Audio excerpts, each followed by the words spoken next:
ఓటర్ల జాబితా సవరణపై కాంగ్రెస్ బీఆర్ఎస్ ప్రచారాలు నమ్మొద్దు అని బీజేపీ ఎంపీ రఘునందన్ రావు అన్నారు.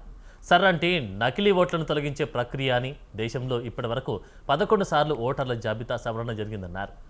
మీద విమర్శలు చేసే వాళ్ళు పశ్చిమ బెంగాల్, తమిళనాడులో జరిగిన ప్రక్రియ తెలుసుకోవాలని రఘునందన్ రావు అన్నారు. ఇక కేబినెట్ పదవులు ఎవరికి ఇవ్వాలనేది ప్రధాని మోదీ నిర్ణయిస్తారని, పదవులు రాకపోయినా కార్యకర్తల్లా ప్రజల్లో ఉంటామని అంటున్న ఎంపీ రఘునందన్ రావుతో మా ప్రతినిధి విశాల్ ఫేస్ టు ఫేస్.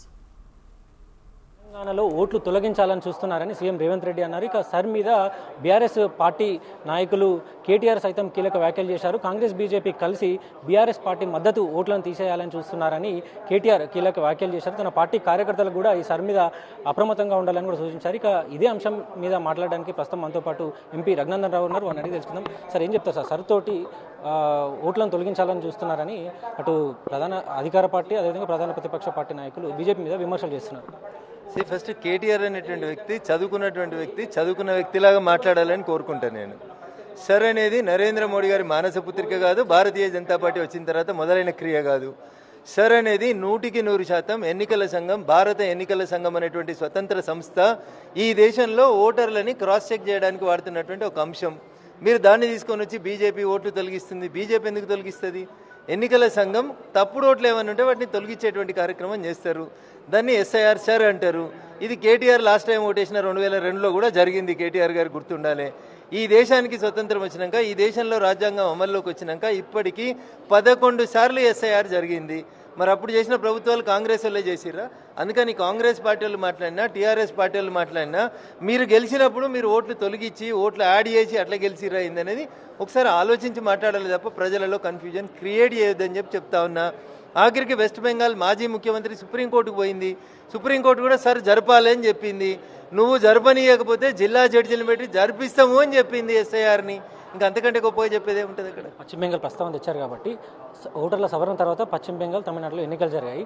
అక్కడ అంటే స్టాలిన్ కానీ అదేవిధంగా మమతా బెనర్జీ ఆ ఓడిపోయిన స్థానాలలో తొలగిపోయిన ఓట్లతో పోల్చుకుంటే వాళ్ళ ఓట్లు పోయినాయి కదా, అవే ఎక్కువ ఉన్నాయి. అంటే తొలగిపోయిన ఓట్లతోటే ఆ ఇద్దరు ఓడిపోవాల్సి వచ్చిందని ప్రధానంగా ప్రచారం జరుగుతుంది సార్. ఈ తప్పుడు ప్రచారాన్ని తెలుగు మీడియా బంద్ చేయాలి. తెలుగు మీడియాకు ఓపికంటే వెస్ట్ బెంగాల్కు ఒక 5 నియోజకవర్గాలలో ఎస్ఐఆర్ జరిగితే ఏం జరిగిందో చూసి రావాలి. ఎవరో ఏదో అన్నారని చెప్పి వాడేదో ఉసుకుంటే ఇక్కడికి వచ్చి మీరు ఇంకోటి ఏదో మాట్లాడడం అనేది సరి అయింది కాదు. చాలా మీరు వస్తా అంటే మేము తీసుకుపోతాం. ఎస్ఐఆర్ ఎక్కడ జరిగింది, ఏం జరిగింది, ఆ ఓటర్ నిజంగా ఈ దేశ ఓటర్ అవునా కదా ఒకసారి మీరే అన్న జర్నలిస్టులు, మీరే మా కళ్ళు, మీరే సమాజానికి చూపించాల్సింది. మీరు రండి, చూపిద్దాం ఒకసారి.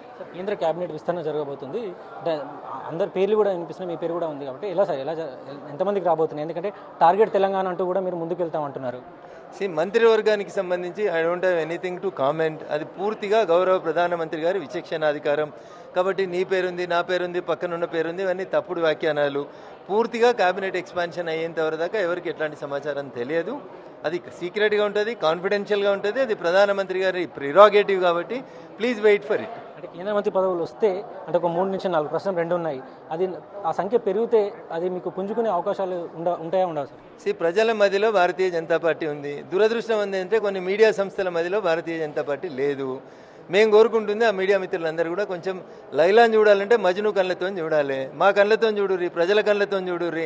కాంగ్రెస్ కళ్ళతోటి, కమ్యూనిస్టు కళ్ళతోటి, నక్సలైట్ల కళ్ళతోటి భారతీయ జనతా పార్టీని చూస్తే మేము ఎట్లాగో అందవిహీనంగానే కనబడతాం. మేము అందంగా కనబడాలంటే మీరు హిందూ సమాజంతో, ఈ తెలంగాణ ప్రజల యొక్క కళ్ళతోటి చూడాలనేది నేను మీకు విజ్ఞప్తి చేస్తాను. తెలంగాణలో అధికారంలోకి రావాలనేది ప్రధానమంత్రి మన సభ వేదిక కూడా సూచించారు. ప్రతి కార్యకర్త కోరిక, అలా కోరిక ఉంది కాబట్టి అంటే ప్రధాన ప్రతిపక్షంగా బీఆర్ఎస్ ఇప్పుడు ప్రజల సమస్యల మీద పోరాటాలు కూడా చేస్తుంది. అంటే ఆ స్థాయిలో బీజేపీ పోరాడతలేదు అనేది కూడా ఉంది సార్. అంటే బీఆర్ఎస్కి ఉన్నన్ని యూట్యూబ్ ఛానళ్ళు మాకు లేవు. బీఆర్ఎస్ పార్టీ దగ్గర ఉన్నన్ని పైసలు మా దగ్గర లేవు. బీఆర్ఎస్ పార్టీలాగా ఈవెంట్ మేనేజ్మెంట్ చేసే కార్యక్రమాల్ని మేము చేస్తలేము. బావ చేసిండని బామ్మరిది చేసిండని చెల్లె చేసిందని ఇంకెవడో ఆ 4 బొమ్మల కోసం వాళ్ళు తాపత్రయపడేటువంటి తాపత్రయం, వాళ్ళు ఇచ్చేటువంటి పేమెంట్లు, వాళ్ళు ఇచ్చేటువంటి మీడియా ఈవెంట్ మేనేజ్మెంట్లు తప్ప ప్రజలలో వాళ్ళు ఎక్కడ లేరనేది ఎంపీ ఎలక్షన్లో ప్రూవ్ అయింది, ఎమ్మెల్సీ ఎలక్షన్లో ప్రూవ్ అయింది. ఆయన ఏదో కథ చెప్పి మేము ప్రతి బూతులు ఉన్నాం. ఏ బూతులు లేరు, ఎప్పటికీ గెలవరు. టీఆర్ఎస్ బీఆర్ఎస్గా మారినప్పుడే ప్రజలు దానికి సిఆర్ఎస్ ఇచ్చిర్రు, కంపల్సరీ రిటైర్మెంట్ స్కీమ్ ఇచ్చిర్రు.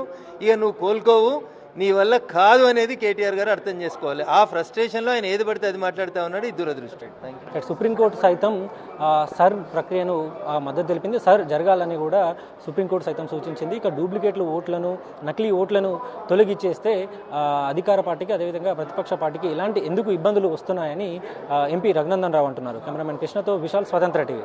సర్ పేరు